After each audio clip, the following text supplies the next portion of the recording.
Jadi peristiwa yang paling membuat bergetar, menguras energi, strategi, bahkan nyali, mental itu sampai betul-betul goyah itu ketika di Gunung Salak. Pada akhirnya dia meninggal dan rekan-rekannya sisanya itu buta. Itu aja sih yang sempat kita sesalkan karena kita ada di lokasi langsung. Itu buta kenapa bro? Kena gas belerang. Buat rekan-rekan, satu yang mungkin harus gue tekankan di sini, nggak ada sejarahnya pendaki takut setan, ya. Nggak ada sejarahnya pendaki denger cerita setan di YouTube kek, baca di majalah kek, denger cerita dari orang tua kek, dari tekek kek, itu takut atau merasa ciut nyalinya itu nggak ada.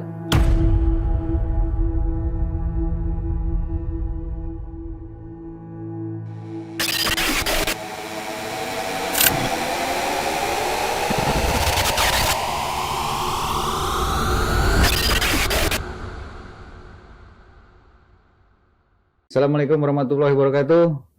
Selamat malam para sahabat 7 Rupa Channel. Malam ini kita jumpa lagi dengan saya Oki dan kawan saya Bro Arya. Khusus untuk malam ini, pemirsa, saya akan membawakan special edition yang mana saya akan menggali literasi dari sahabat kita yang sudah pakar pendakian gunung.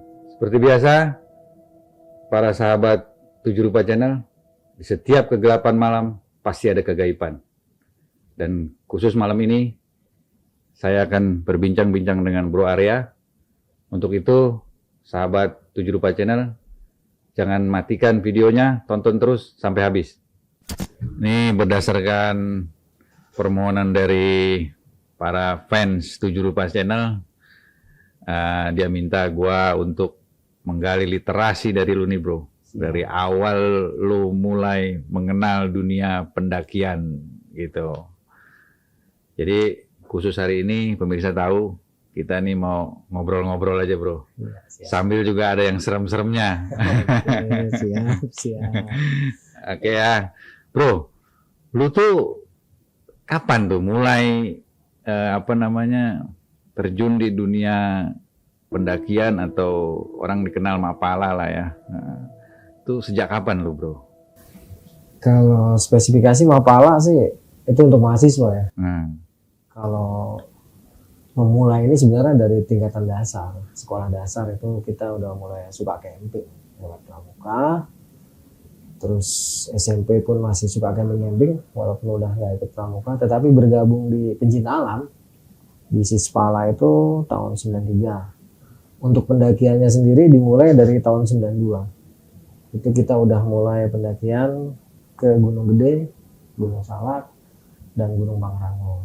Kalau untuk camping ya areal Bogor dan Sukabumi itu udah cukup sering dari semasa SMP kelas 1 sampai dengan SMA kelas 1. Karena setelah SMA kelas 1 sampai sekarang ini kegiatan camping justru bisa dihitung dengan jari.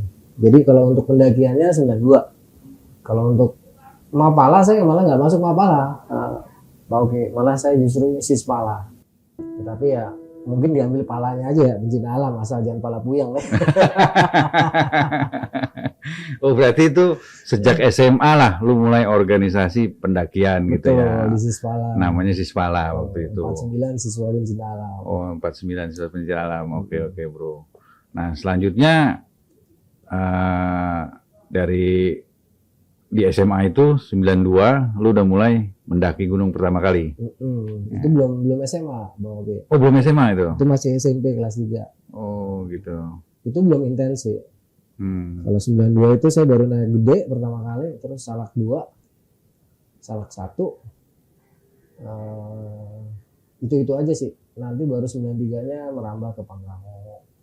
Dan semakin usia itu semakin dewasa, semakin jauh nanti jarak langkahnya. Oke.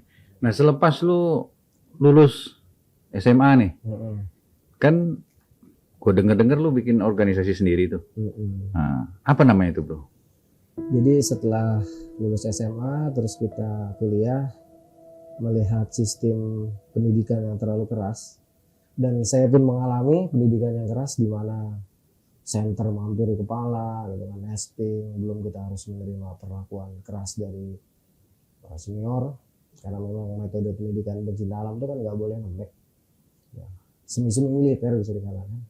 Nah saya pas kuliah ini belajar dari SMA dan juga ketika melihat teman-teman saya kok rasa-rasanya kok nggak efektif lah ya, karena hanya akan menimbulkan dendam turunan. Jadi nanti setelah calon anggota ini jadi anggota terus jadi senior, ilmu yang diteruskan sedikit, tetapi yang saya khawatirkan justru budaya kekerasannya yang terus berkembang. Pada akhirnya karena keprihatinan itu saya mencobalah membuat sebuah organisasi yang pertama tuh saya sendiri, tetapi selama 97 itu rekan-rekan perjuangan lah, dalam artian teman-teman saya mendaki itu saya ajak bergabung, alhamdulillah itu mereka berkenan. Dan ketika sudah banyak anggota yang bisa dikatakan simpatisan, diadakanlah pemilihan ketua umum. Ternyata saat itu saya terpilih menjadi ketua umum. Jadi 97 itu merintis dasar-dasar organisasi yang bernama Petualang Lintas Bebas. Atau disingkat, Petualang Lintas Bebas. Betul, disingkat Pelibas. Pelibas. Ya, karena dulu kita kalau ngomong libas aja, ditambahin pe gitu. Tapi bro, lu kan berani bikin Pelibas itu ya, Petualangan apa? Petualang Lintas Bebas. Petualangan Lintas Bebas. Lu berani. Berarti lu udah punya dasar dong. Padahal gue lihat organisasi pencinta alam yang benar-benar ada strukturnya waktu di SMA doang.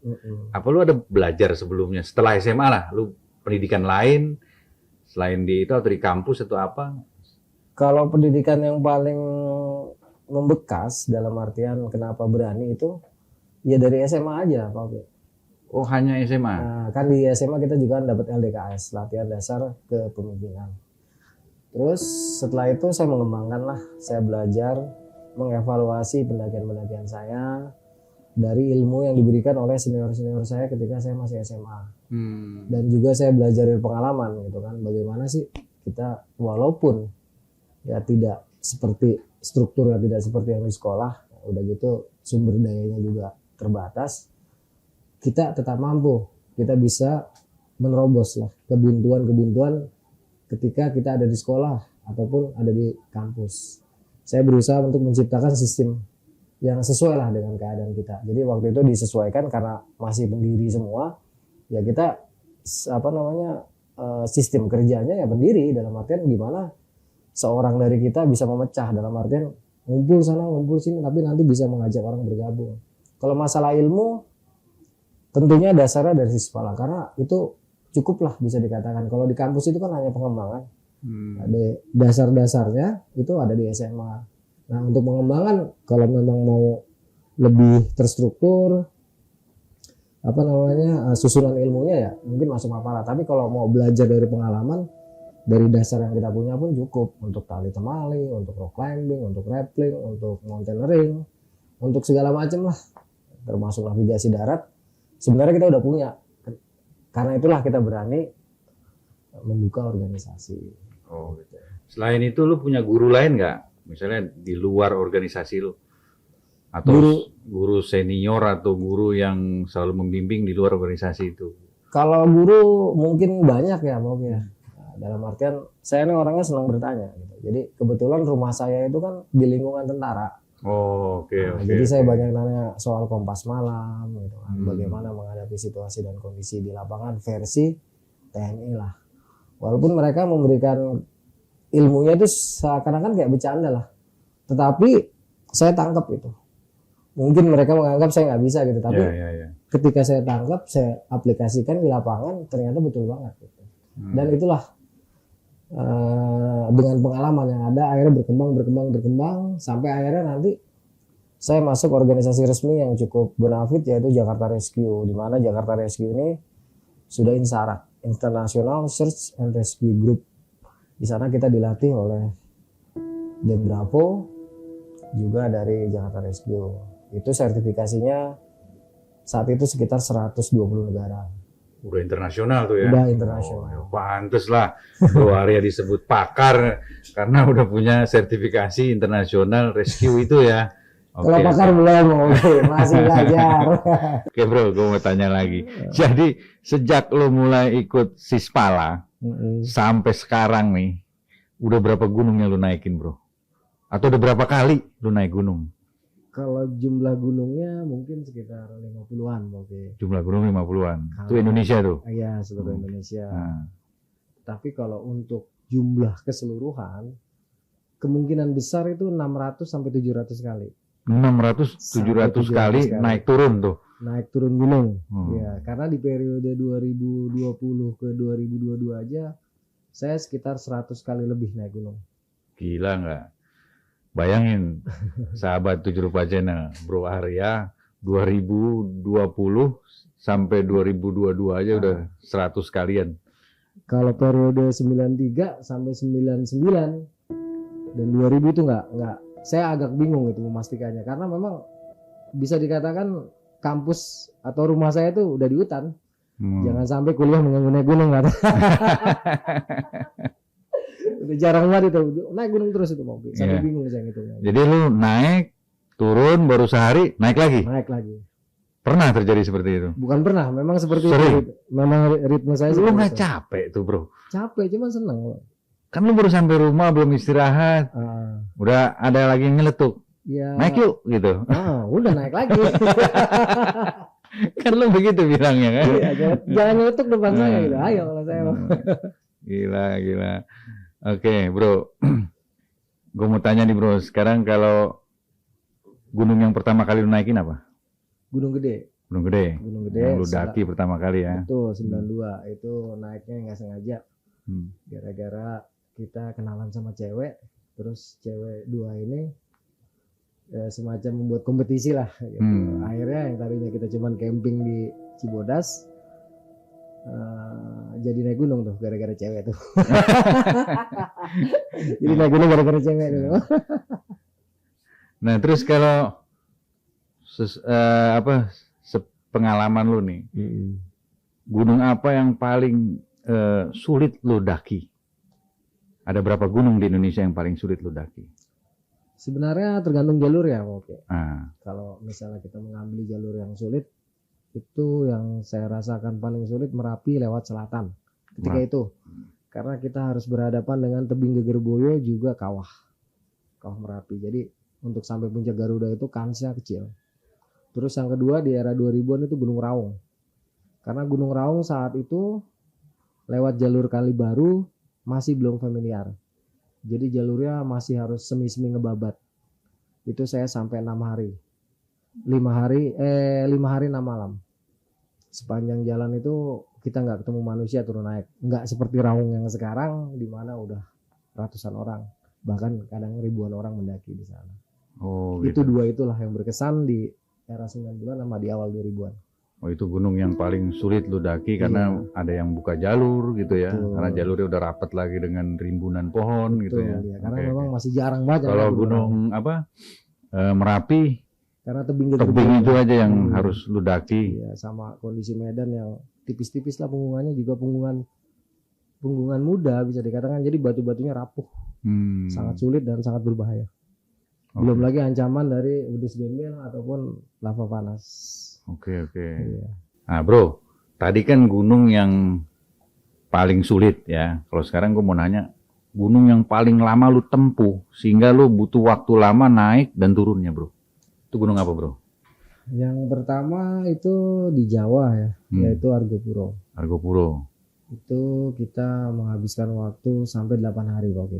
8 hari? Iya, 8 hari 8 malam. Karena di sini ada kejadian-kejadian unik lah ya sepanjang mendaki. Karena normalnya aja sebenarnya gunung ini normal ya. Itu 5 hari 5 malam, normal. Kalau cepatnya 4 hari, yang paling cepat. Tapi pada saat itu kita harus turun naik. Jadi kita naik berempat dari Jakarta dan kesemuanya tuh belum ada yang pernah mendaki Gunung Argopuro. Dari empat-empatnya itu? Dari empat-empatnya. Nah, di dalam tim ini kebetulan sama-sama tuanya nih, seangkatan gitu. Dan karakteristik orangnya juga kebanyakan tuh keras-keras gitu. Masing-masing punya pendapat yang kadang-kadang nggak mau ngalah gitu. Jadi di sini ada beberapa kejadian lucu di mana salah seorang rekan ngotot ini puncak, sementara kita nggak yakin ini puncak. Pada akhirnya demi menjaga keutuhan tim, kita ngalah sama rekan yang bilang ini udah puncak gitu. Kita ngebase di Taman Kering atau sekarang itu Cemoro 5 atau Cemoro Bintang. Kita ngebase 1 malam di situ. Besoknya kita turun ke namanya Taman Hidup. Dari Taman Hidup itu rokok habis, saya turun lagi ke Bremi ke bawah.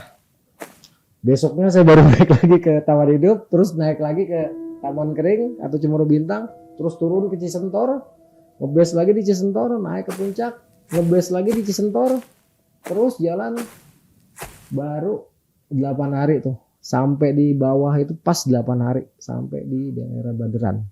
Jadi memang kompleks permasalahannya yang dialamin. Seharusnya itu cuma 5 hari 5 malam, tapi karena harus turun naik karena beberapa hal yang saya nggak bisa sebutkan, akhirnya itu 8 hari. Itu karena ada kondisi teknis. Terus yang kedua itu Raung. Raung itu 5 hari 6 malam. Karena kondisi jalurnya waktu itu tidak seperti sekarang, yang sudah terbuka enak gitu kan, bahkan ada tersedia porter air lah atau macam-macam, bahkan ojek juga ada sekarang. Kalau dulu kita jalan kaki dari rumah Pak Kadus. Itu naik gunung apa mau mesen ojol itu? Iya, sampai ke pos berapa itu ada ojek sekarang. Beda sama Raung yang dulu ya. Tahun 2003-an itu saya taikin. Nah, yang ketiga itu Binaya. Binaya ini saya 7 hari 7 malam, tepat 7 hari 7 malam, karena saya mendaki bersama seorang wanita yang cukup sepuh lah umurnya. Saat itu beliau udah 57 tahun. Tetapi fisiknya masih sangat prima. Binaya di mana tuh, Bro? Di daerah Pulau Seram. Pulau Seram ya. Maluku. Oh. Itu kita naik dari ketinggian bisa dikatakan 0 mdpl. Dari pantai kita naik. Iya. Jadi bisa dikatakan tuh kita berjalan 1 hari penuh baru sampai ke pos 1. Besok jalan sehari penuh sampai pos 2 gitu kan. Sampai 4 hari itu kita sampai pos 4 lah, namanya high camp. Nah dari high camp itu baru kita nggak bawa apa-apa, tembus ke puncak Binaya. Itu pun naik jam 3 pagi sampai puncak Binaya jam 4 sore. Turunnya terpaksa kita harus nginap di salah satu pos 5. Nah, perjalanan sangat panjang dan melelahkan karena kita berjalan mulai dari 0 mdpl, di mana medannya bervariasi, terjal, terus standar, terus terjal, itu benar-benar luar biasa. Dan yang real jalur itu yang kita hadapin adalah Raung dan Binaya. Jadi waktu tempuhnya selama itu. Oke. Kalau Medan rata-rata berbeda atau ada mirip-mirip, Bro? Karakteristiknya aja yang beda sih. Nah, kalau untuk kondisi kemiringan sama lah bisa dikatakan, hanya karakteristiknya mungkin kalau di Raung itu banyak tanah gitu kan, nanti di atasnya batu-batu pegunungan yang muda. Kalau di Binaya itu batu-batu kars mulai dari bawah sampai atas, jadi tajam. Kalau kita pakai sepatu yang jelek atau pakai sendal itu berbahaya karena batu-batu kars itu tajam-tajam banget. Kira-kira pada saat lu pendakian gunung, pernah ada nggak lu ketemu yang meninggal atau apa, atau lu evakuasi jenazah di gunung? Pernah terjadi sengaja atau tidak sengaja? Boleh ceritain, Bro? Oke. Kalau bertemu jenazah itu tahun 94, pertama kali di Gunung Salak. Cuman ini agak sedikit ganjil gitu. Saya mau nyeritain aja sekarang juga masih agak-agak ragu gitu, karena kita semalaman nunggu jenazah itu karena khawatir dimakan oleh binatang buas. Tetapi paginya jenazahnya udah nggak ada, tanpa bekas.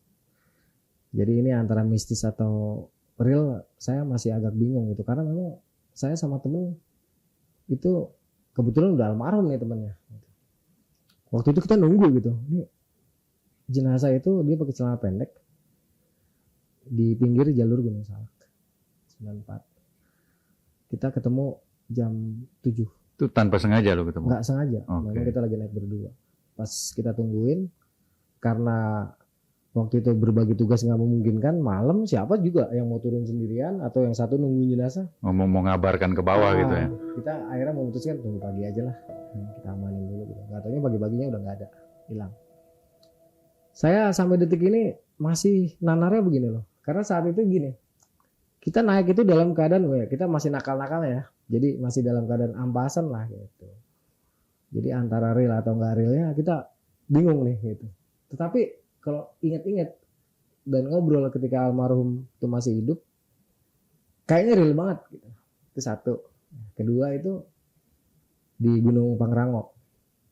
Gunung Pangrango itu sepertinya, tapi saya nggak berani nyebut nama kesatuannya. Jadi itu dari seragam lah, dari seragam itu loreng.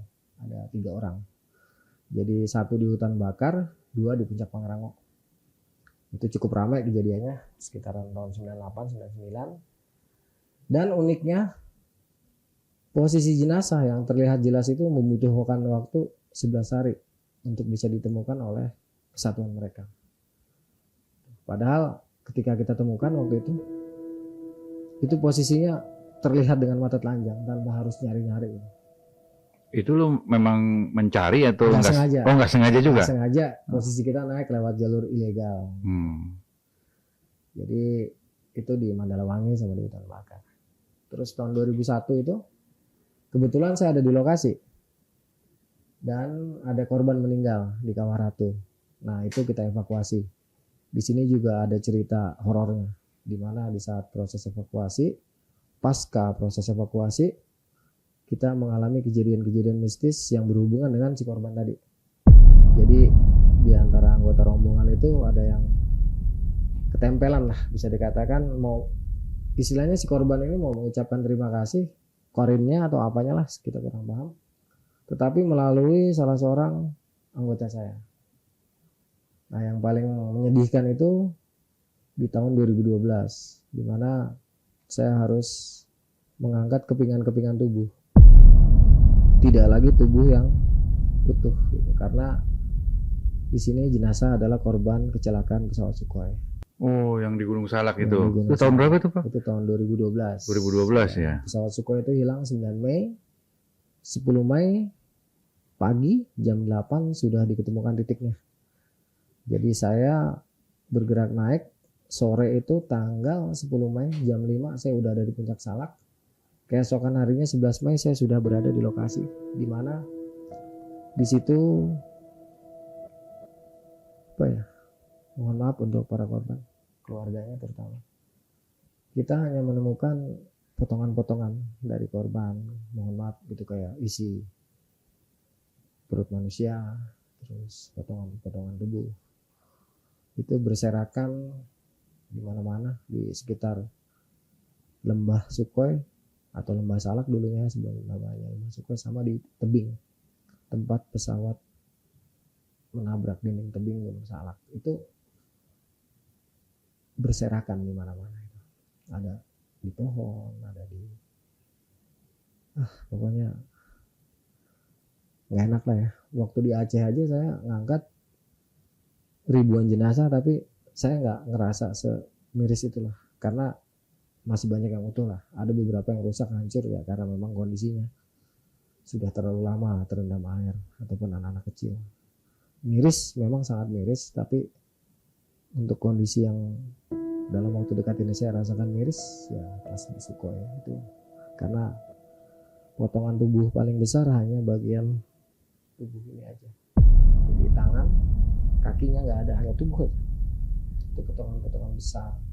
Kalau yang menyedihkan dalam artian ngenes itu ada satu korban, cuman kayaknya ini dia melakukan ritual ya.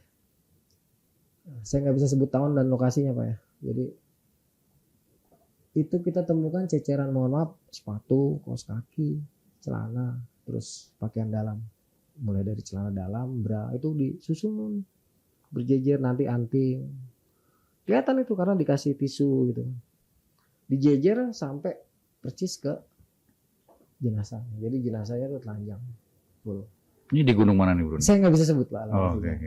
Pokoknya kita ngeliat itu, ini orang ngapain kok karena bukan pendaki kelihatannya gitu, dan juga bukan korban apalah, intinya kayaknya memang ada sesuatu yang gitu kalau kita lihat, soalnya ceceran dari perhiasan terus dari tasnya itu betul-betul disusun rapi sampai ke jenazahnya, dan ini ada di gunung yang cukup angker.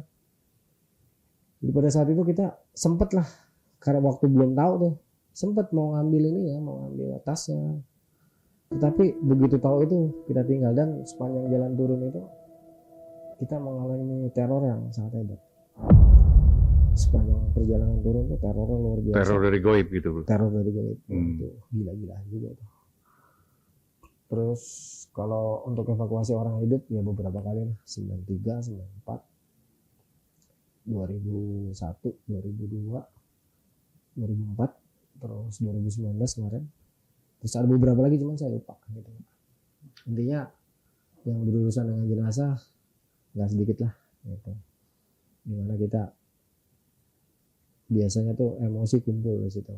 Ya mungkin kalau kayak korban yang terakhir tuh ya seharusnya memang dia tuh nggak meninggal di sini, tetapi karena mungkin udah takdir, karena sebelum kejadian juga kita udah peringatkan beberapa kali untuk tidak ada di areal tersebut karena berbahaya, tapi korban ini menolak lah, malah menunjukkan sikap yang kurang enak.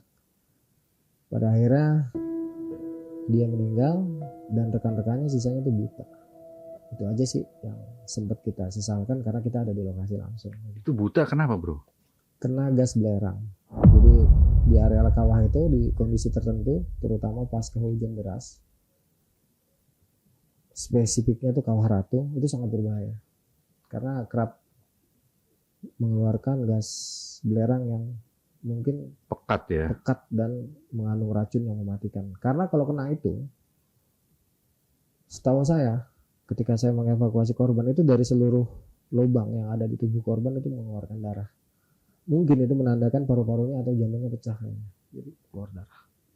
Nah, itulah yang sedikit saya sesalkan ketika saya mengevakuasi korban juga jenazah, karena saya ada di lokasi langsung dan menyaksikan korban menghembuskan nafas terakhirnya. Itu ada di belakang saya. Itu ada berapa korban, bro? Satu korban meninggal. Satu yang meninggal ya? 7 buta.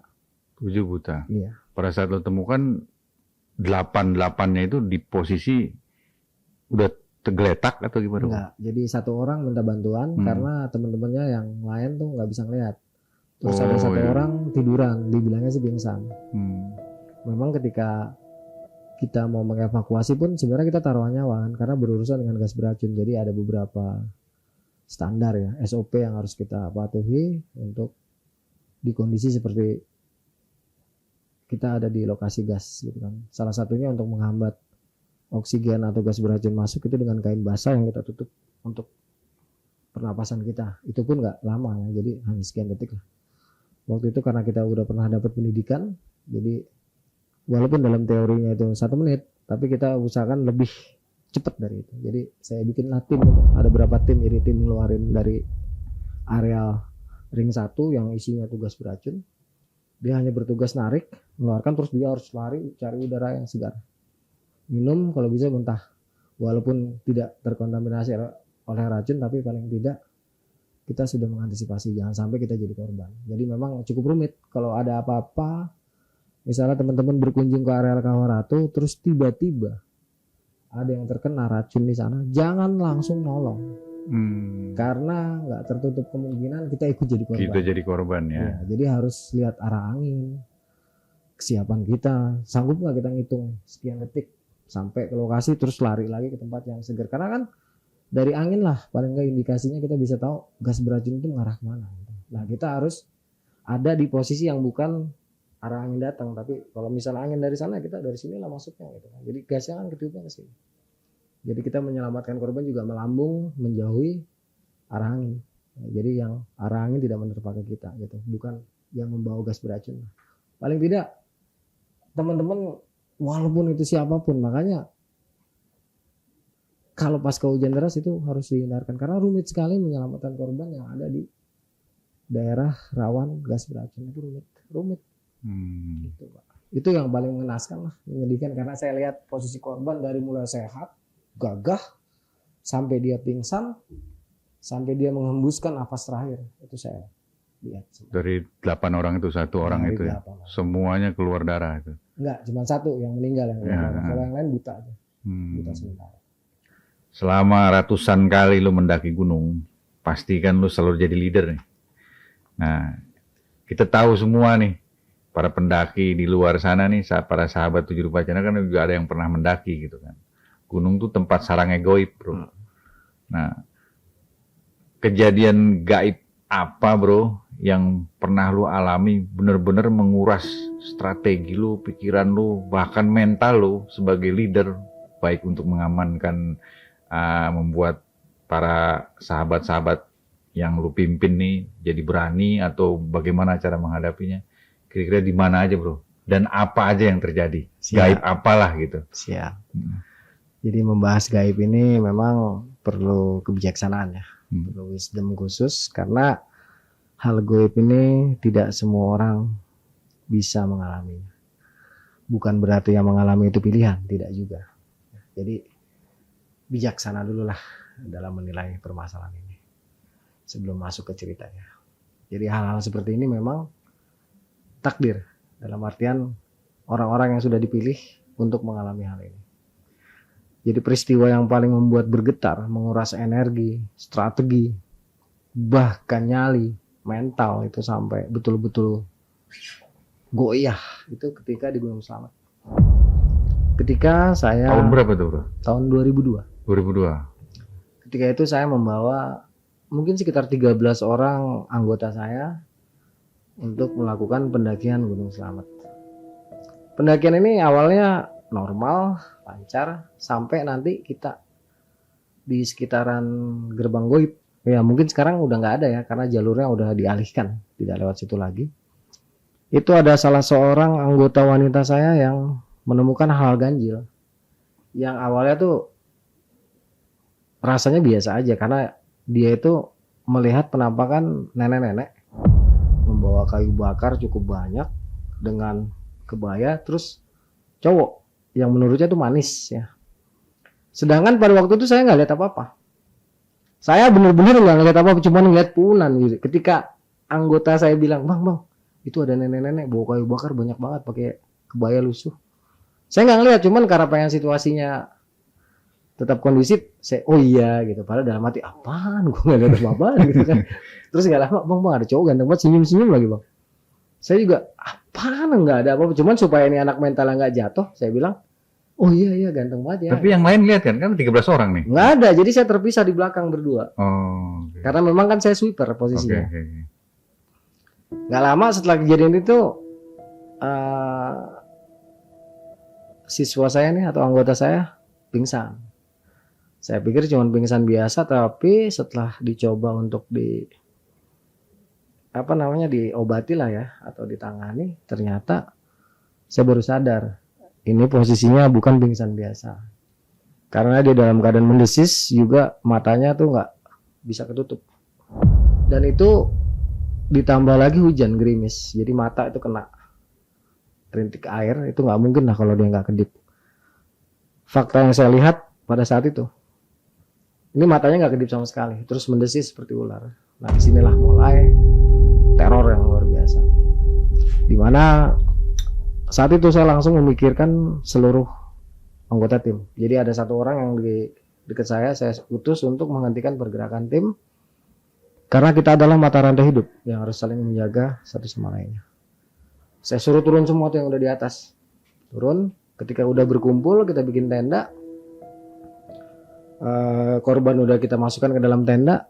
Di sini makin jadi nih, makin jadi korban itu mendesisnya kayak ular tuh. Iya, mendesisnya seperti ular. Terus kalau dibacain ayat-ayat suci, kita dikata-katain malah, wah salah lu bacanya gitu kan. Wah kagak bener gitu kan. Dia ngikutin logat kita Betawi gitu kan. Wah lu kagak bener tong bacanya gitu. Ini Al-Baqarah gue baca gitu. Ini ayat kursi gue baca. Bisa dia.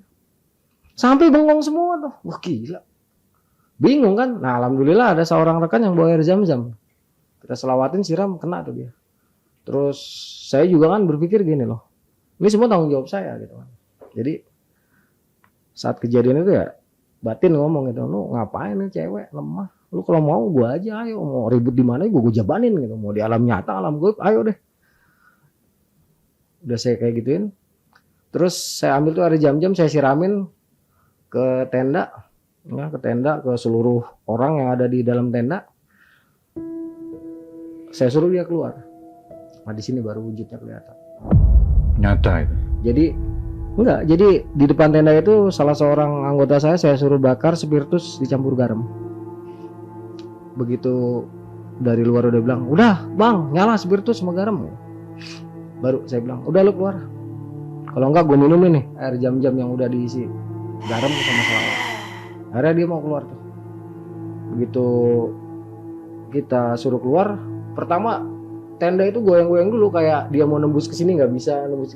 Dia tetap harus keluar lewat pintu yang saya buka karena kan seluruh bagian tenda tuh udah saya cipratin pakai air zam-zam sama garam sama baca-bacaan itu.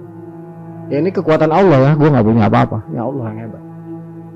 Ketika dia keluar, ketika si bayangan ini menyentuh api, seperti apinya tersedot energi api itu jadi mengalir ke tubuh dia, kelihatan itu sesosok nenek-nenek. Matanya 1, tanduknya 3, rambutnya api seperti ular, dan tulang-tulangnya kelihatan seperti api. Tangan kanan megang pedang, tangan kiri megang tongkat, semuanya serba ular. Itu langsung melengking ya. Wah itu langsung kayak ada angin ribut, daun-daun berguguran, itu semua di luar situasinya kayak badai. Ada lah mungkin sekitar 1 menit kejadian itu. Setelah itu hening. Tadi Gunung Selamat. Ada lagi yang lain bro? Kalau yang berhubungan dengan diri pribadi justru ada, tapi di tempat camping. Dulu masih zaman kegelapan, kita lagi tinggi. Itu sekitar tahun 95. Ini saya pribadi yang ngalamin, bukan. Tadi kan saya orang lain yang ngalamin, tapi saya posisinya ada di sampingnya dan mengamati semua kejadian, mengalami lah. Kalau ini memang saya langsung yang mengalami versi ketika saya camping dan ketika saya dibawa, atau kalau dalam dunia nyatanya saya lagi kerasukan. Ini camping di kaki gunung atau betul di kaki gunung, di situ gunung. Oh situ gunung. Justru di tempat yang biasa aja gitu, malah saya pernah kesurupan di sini dan nyaris jadi penghuni gaib gara-gara itu. Nah ini awal mulanya itu karena kita tinggi lah ya, waktu itu masih SMA jadi suka konsumsi yang nggak bener lah, dalam artian jangan ditiru lah, ini masa lalu seseorang yang memang sudah harus terjadi. Jadi ketika itu saya pipis sembarangan.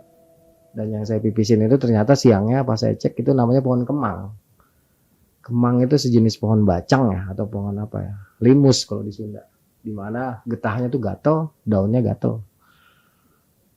Dan itu menurut dongeng katanya adalah sarang jin bisa dikatakan. Nah, karena dalam keadaan tinggi saya nggak tahu tuh, saya kencingin itu pohon.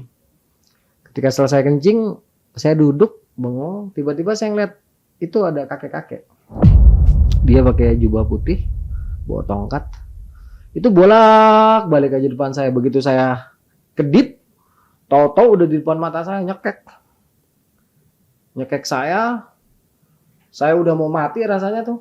Saya pukulin, duk hilang. Begitu lepas itu cekekan kakek-kakek, tiba-tiba saya sendirian gitu kan. Lu teman-teman gue pada kemana gitu. Jadi saat itu kayaknya saya udah kesurupan posisinya. Jadi posisinya waktu ngelihat, loh kok temen gue nggak ada gitu. Saya cari-cari, si Edros mana, si Anang mana gitu. Saya cari-cari, si Uwi mana, si Ratih mana gitu. Saya cari. Jadi saya sendiri-sendiri, wah kurang ajar anak-anak gue ditinggalin sendirian, mana gue habis ketemu setan gitu. Lagi bingung kayak gitu, ada saya ngeliat jalan yang ke arah pintu gerbang lah. Saya coba lari ke sana kan, saya jalan ke sana. Tapi di dalam perjalanan itu saya banyak banget nemuin sosok-sosok yang gak ramah. Manusia tapi apa ya, sosoknya tuh gak ramah semua lah. Laki-laki, perempuan, tua, muda tuh ada semua. Karena saya merasa gak nyaman, saya balik lagi ke tenda kan. Balik lagi ke tenda, saya diem tuh. Tapi tendanya ada? Tendanya ada, semua background lokasinya tuh seperti itu. Hanya saja teman-teman saya gak ada gitu, gak kelihatan. Jadi saya seperti seorang diri di situ. Saya panggil-panggil tuh kan, Wi itu sepupu saya gitu kan. Ros, Nang. Wah, saya panggil-panggil teman-teman saya nggak ada yang nyaut. Tapi sekali-kali saya dengar suara sepupu saya manggil Anto, Anto, gitu panggilan saya kan Anto kalau dari keluarga. Saya panggil lagi, wih lo di mana gitu. Saya jadi dengar suara itu dari all direction, dari segala arah. Jadi anak-anak di mana sih gitu. Akhirnya saya ngelihat jauh gitu kan, kayak ada semacam sinar lembayung. Sementara background untuk menuju ke sana tuh pemandangannya itu bagus gitu kan. Cahayanya juga enak, lembut. Rumput-rumputnya tuh datar sama gitu, nggak ada pohon, hanya rumput aja. Sementara di depan tuh kayak ada sesuatu lah gitu. Saya samperin ke sana, jalan. Sepanjang perjalanan ini saya ketemu makhluk-makhluk kecil lah. Ya, banyak banget makhluk-makhluk kecil yang ada yang caling, ada yang enggak. Itu membuat saya tuh bener-bener sebenarnya bingung ada di mana gitu. Tapi saya terusin jalan. Ketika rasanya saya udah sampai ke ujung yang tadi ada cahaya, tiba-tiba itu hilang, semua berubah jadi hutan-hutan kan. Kaget saya. Saya balik nengok ke arah belakang, itu udah nggak kelihatan lagi yang tadinya rata sama rumput, tiba-tiba udah ketutup hutan gitu kan. Wah, saya kebingungan tuh. Nah, saya dengerin suara sepupu saya, Anto, Anto gitu. Saya ikutin tuh. Saya ikutin, nggak tahu lah berapa lama, saya sampai lagi ke tenda. Begitu saya sampai tenda, itu si kakek-kakek udah ada lagi. Langsung nyerang saya lagi. Saya dicekek lagi, gara-gara lu nih, taruh kata waktu itu yang saya ingat ya. Mungkin nggak seperti 100% lah. Cuman yang saya ingat membekas dalam ingatan itu, si kakek itu ngomong gara-gara dia nih jubahnya tuh kotor. Jadi dia nggak bisa ibadah, nggak tahu ibadah apa lah, dia bilang ibadah. Saya dijedot-jedotin. Saya ketika itu udah bingung tuh, wah mati gue nih, dicekek terus dijedot-jedotin, udah lemas kan nggak bisa ngelawan. Tiba-tiba saya diam aja, nggak tahu berapa lama kayak ada kekuatan lah. Itu kakek saya tonjokin. Itu kakek saya tonjokin. Akhirnya dia mental, lepas, sepi. Nah, dari arah situ gunung atau dari arah atas saya itu ramai banget suara teman-teman saya, sepupu saya yang pada manggil, "Tok, sini, tok balik gitu." Saya ikutin tuh suara, Pak. Begitu saya udah sampai ke ujung rasanya gitu kan, tiba-tiba saya jatuh. Jatuh. Begitu sampai bawah saya melek. Lah, teman-teman saya udah banyak. Katanya saya kesurupan. Nah, proses yang saya lagi jatuh-jatuh itu ternyata saya dipukulin teman-teman saya supaya sadar. Nah, itu saya sempet kalau nggak balik, kayaknya saya bakal jadi penghuni situ gunung deh. Karena setelah saya sadar nggak lama teman saya datang, dia juga ngalamin kejadian yang luar biasa di mana mereka tuh kejebur jurang, ya. Tetapi aneh, mereka tuh bisa ketahan oleh satu kekuatan gitu, hingga bisa balik lagi ke atas. Terus ada satu orang ditarik lagi sama mereka, akhirnya bisa selamat tuh yang satu orang. Dan itu mereka semua juga babak belur. Jadi kejadiannya bareng. Ketika saya kesurupan sama teman saya nih yang nyusul saya juga tersesat. Padahal di buper mereka bisa nyasar kan, lucu. Nyasar masuk ke jurang lagi. Nah, itu. Karena nyariin lo itu. Karena nyariin saya. Gitu. Jadi itu kalau buat saya pribadi. Sebenarnya kalau cerita horor saya bingung Poki yang berkesan selain yang di Selamat lah. Karena yang di Selamat itu memang beda dia. Itu beda karena kita bisa kontak baik secara lahir maupun secara batin. Kalau yang lain-lain kebanyakan ya kalau nggak pakai mata hati gitu kan, itu posisi kita semuanya serba nggak sengaja dan tidak sedahsyat yang saya rasakan ketika saya di Gunung Selamat. Kalau untuk horor stok banyak apa oke. Cuman yang berkesan hanya itu Selamat.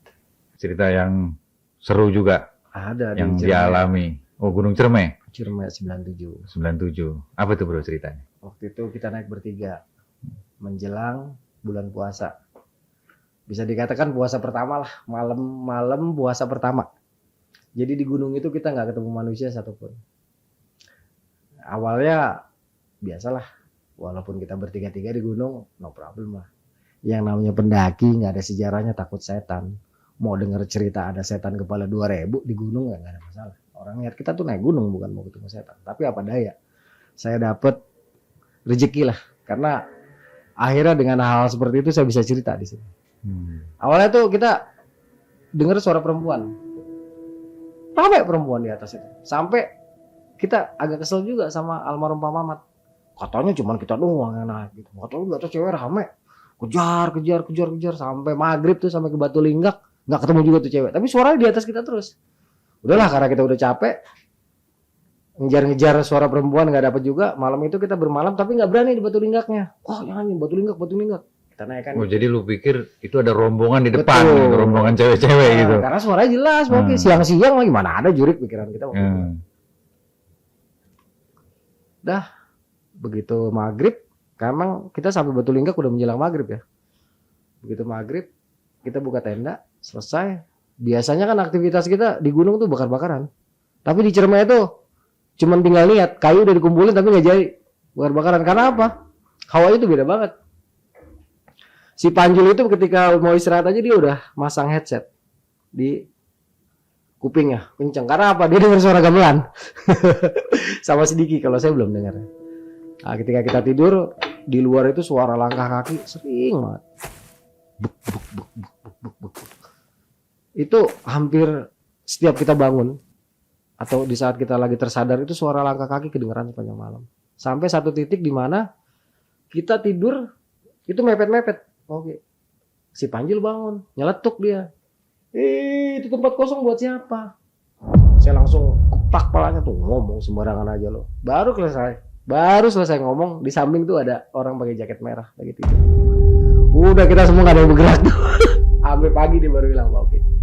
Nah siangnya kita naik ke puncak mau ngelilingin kawah. Si Panjul gak mau ikut. Ketika kita baru jalan ada cewek teriak kencang banget. Wah! Langsung Panjul gak jadi diem tuh. Kita muter keliling gak ada siapa-siapa. Udah buru-buru turun tuh, udah jam 2-an. Sampai ke lokasi kita buka base camp 2:30.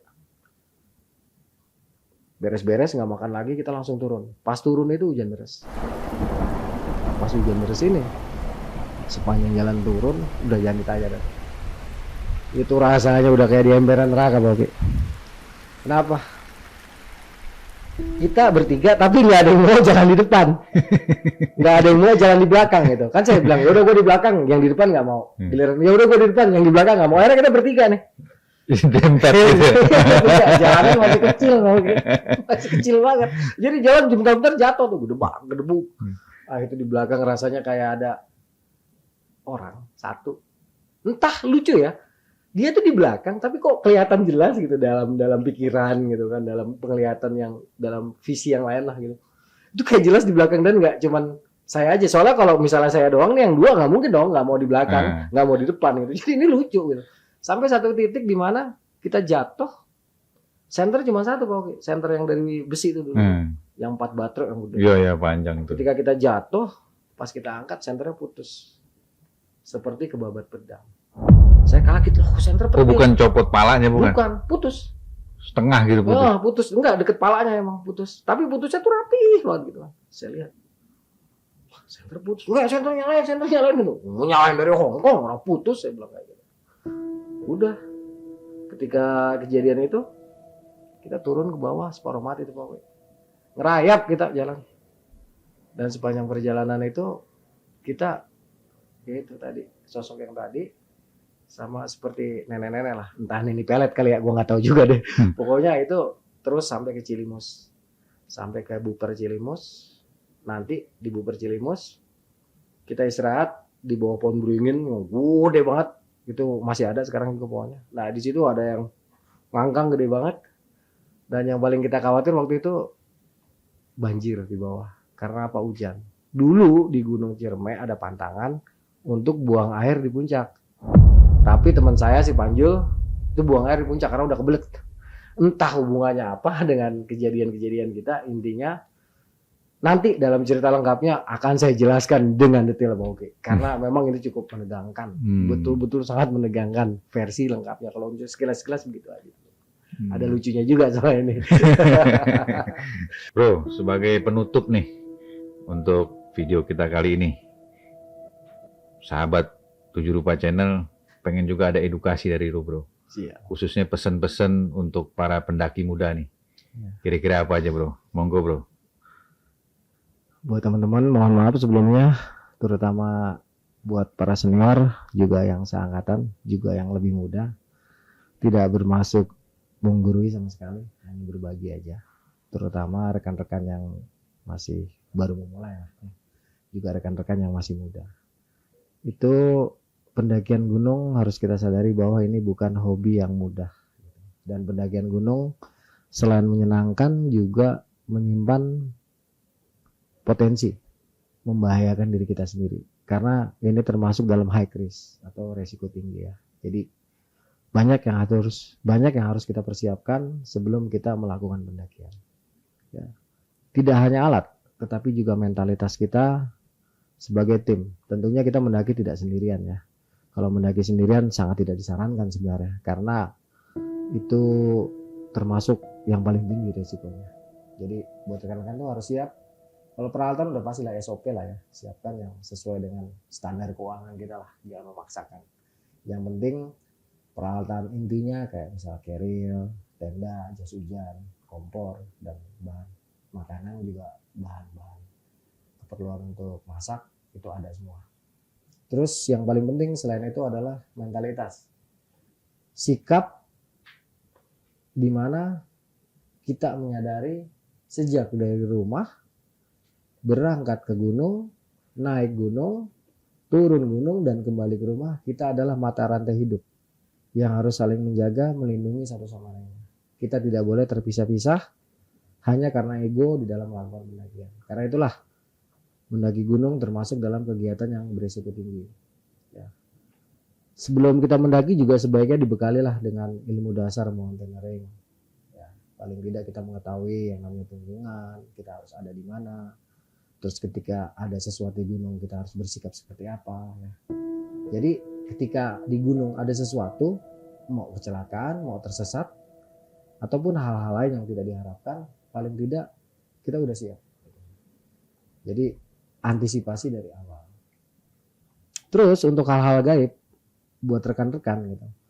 Satu yang mungkin harus gue tekankan di sini, nggak ada sejarahnya pendaki takut setan, ya. Nggak ada sejarahnya pendaki dengar cerita setan di YouTube kek, baca di majalah kek, dengar cerita dari orang tua kek, dari tekek kek, itu takut atau merasa ciut nyalinya, itu nggak ada. Nggak ada sejarahnya kalau pendaki takut setan cuman gara-gara dengar YouTube, dengar cerita, dengar dongeng itu takut, itu nggak ada sejarah. Kenapa? Setiap pendaki tahu dan sadar tempat apa yang mau didatangin. Jangankan hal gaib yang ada di luaran. Tubuh kita sendiri pun banyak hal gaib. Siapa yang bisa lihat otaknya? Siapa yang bisa lihat jantungnya? Siapa yang bisa lihat tengkuknya? Bahkan siapa yang bisa lihat bokongnya? Gitu. Nggak ada. Jadi sebenarnya hal-hal gaib itu ada di dalam diri kita, tetapi kita nggak sadar. Jadi yang gaib itu ada. Lu nggak perlu takut sama yang gaib, tetapi lu harus tunduk dan takut sama yang maha gaib. Gitu kan? Hal-hal gaib itu diciptakan sama yang maha gaib, bukan untuk menakut-nakuti kita. Karena Tuhan itu tidak menciptakan sesuatu tanpa pelajaran, tanpa proses, tanpa makna. Jadi kalau ada hal seperti itu, ya hal-hal gaib, enggak usah takut. Ya, ingat Tuhan yang maha gaib, berlindung, berserah, berpasrah dalam usaha, maka dengan izin Allah, dengan izin Tuhan, kita nggak apa-apa. Mau di gunung itu ada jin kepala 2000, ada siluman ketek, itu nggak ada masalah semuanya. Ya, yang bermasalah dan paling mengerikan itu bukan hantu yang ada di gunung, oke, bukan hantu yang ada di hutan, tapi hantu yang ada dalam hati juga pikiran. Apa? Kesombongan, merasa diri lebih hebat, lebih jago, lebih tahu, lebih ngerti dari orang lain. Padahal kita adalah satu kesatuan. Intinya buat rekan-rekan pendaki gunung dimanapun, ya nggak usah mendaki gunung, siapapun yang mau berkunjung ke alam bebas harus sadar bahwa di balik alam nyata ada alam gaib, bahwa di setiap malam ada kegaiban. Bravo, bravo. Oke, sahabat 7 Rupa Channel, lengkap sudah literasi saya dengan Bro Arya tentang keseluruhan dari kegiatan Bro Arya, dari mulai pertama kali mencintai pendidikan pencinta alam sampai dengan pengalaman-pengalaman gaibnya. Terima kasih telah menonton sampai habis cerita Bro Arya hari ini, yang mana Bro Arya dengan sungguh-sungguh, dengan suka hati dan suka berbagi ya untuk sahabat-sahabat 7 Rupa Channel, khususnya yang mencintai pendakian gunung. Sebelum saya tutup, jangan lupa sahabat 7 Rupa Channel, seperti biasa, subscribe, like, comment, and share. Oke, Bro Arya, thank you sudah mencurahkan semuanya. Semoga bermanfaat untuk sahabat-sahabat 7 Rupa Channel. Assalamualaikum warahmatullahi wabarakatuh.